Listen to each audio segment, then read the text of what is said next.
واتلو علیہم او وور ودویتا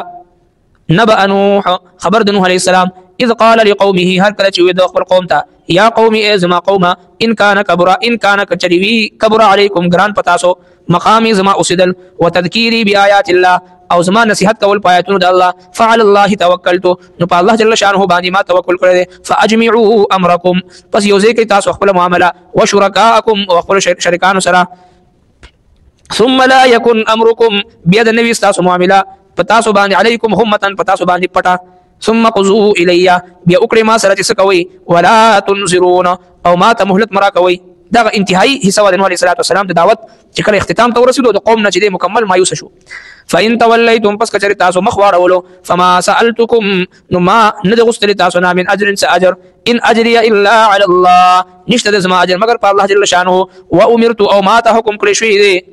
ان اكون چزشم من المسلمين د فرمانبردارونه فكذبوه پس دوی درو وګڼلو دي فنجيناه نخلاصي ورکړو مونږ دته ومن معه او هغه چاته چې د سره في الفلك بکشتي کی وجعلناهم او جوکل مونږ دي خلائف جانشین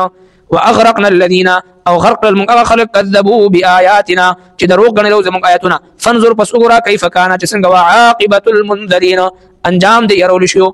کوم خلق چې يرول شو او دي اون يريدو د الله جل شانه د عذابنا نو د دې انجام څنګه شو یقینا د حضرت نوح علیه السلام او دغه اویا دو اویا کسانو علاوه نو ټول چې دغه هلاک کړي شو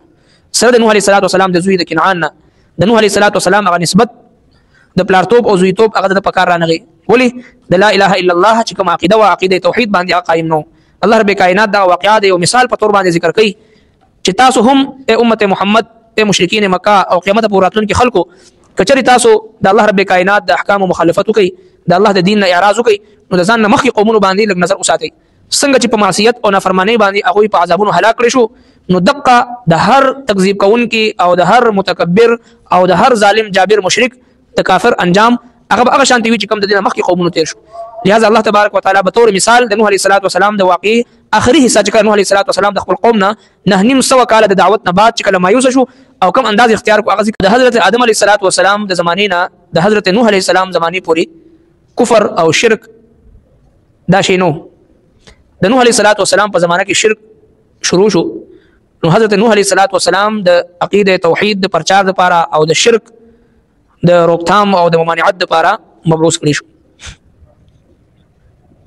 او د حضرت نوح علیه السلام په نوم باندې مستقلا سورت 9 پاره کې موجود دی سوره نوح او پاره کې د دې بوتانو ذکر هم د چې کوم د خپل د نوح علیه السلام قوم د خپل مشرانو په نوم باندې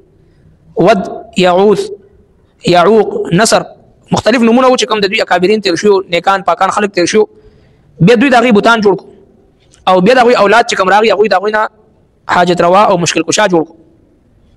نو بهر حال نوح علیه السلام دغه شرک خلاف پاسیدو او قوم ته قدرتو د توحید دعوت ورکو او د قوم طرفنا مخالفت راغی حضرت نوح علیه السلام 9.5 کال دوی ته د توحید دعوت ورکو د شرک نه منی کو او نوح علیه السلام باندې ظلم تشدد او داغه هغه باندې ظلم انتها داغه باوجود حضرت نوح علیه السلام استقامت سره او استقلال سره د توحید دغه دعوت جاری وساتلو تر دې پورې چې نوح علیه السلام بازار ته براغي دوی به د شرک نه منی کو د کفر نه به منی کو نو دوی نوح علیه السلام باندې تشدد کو او دومره تشدد به وکړي چې نوح علیه السلام به هوش شو او چې کله هوش کې راغی نو بیا به ورته چې قولوا لا اله الا الله تفلحون ازما قوم تاسو لا اله الا الله وای تاسو به کامیاب شئ او د شپې او د ورځې انفرادي او اجتماعي هر قسمه نوح علیه السلام دوی ته دعوت ورکو رب اني دعوت قومي ليلا ونهارا ازما رب ما د خپل قوم د شپې او د ورځې مې راوبلني او فلم يجدهم دعائي الا فرارا دوی زما د دعوت په جواب کې سوای راه فرار نه بل څه اختیار کړي ما دوی ته دعوت ورکو ثم اني اعلنت لهم واسررت لهم اسرارا بیا دوی ته على الاعلان دعوت می ورکو اجتماعي دعوت می ورکو انفرادي دعوت می ورکو نوح علیه السلام هر قسمه دعوت دوی کی او چلو خو دوی طرفنا 9.5 کال پوری دوی چې او یا دوا یا کسان نه علاوه ټول د شرک په حالت کې پاتې شو بالاخر نوح علیه السلام مجبور شو چې کوم په دې آیت مبارکو کې هم ذکر دی او سوره نوح په اخر کې هم ذکر دی رب لا تذر على الارض من الكافرين ديارا ازما ربا یو کافر هم په مقدس مکه باندې پرې نه دي کپرې د خودو نو دی یضل عبادک ولا یلد الا فاجرا کفارا کدی د ژوندۍ پرې خود نستا بندگان گمراه کوي رب دا تباک نوح علیه الصلاه والسلام په دعا فرمایل نو دې کې هم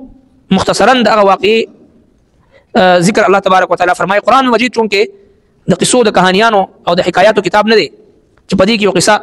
ابتدا شروع شي او تر اخره باندې ختم شي سوای د حضرت یوسف علیه السلام د واقعینا چې په هغه کې ابتدا شروع شوی دی او تر انتها پوری تفصیلا هغه واقعیا ذکر دی او دغه نه ما سیوا چې څومره واقعات د انبیای کرامو دي الله رب کائنات بقدر ضرورت صرف د یو مسلې د پویولو لپاره او د یو مسلې وضاحت لپاره سمجھاولو لپاره چې دی یو واقعیا ذکر کړی وي کاغه مز نه وي کاغه اخر نه وي کاغه ابتدا نه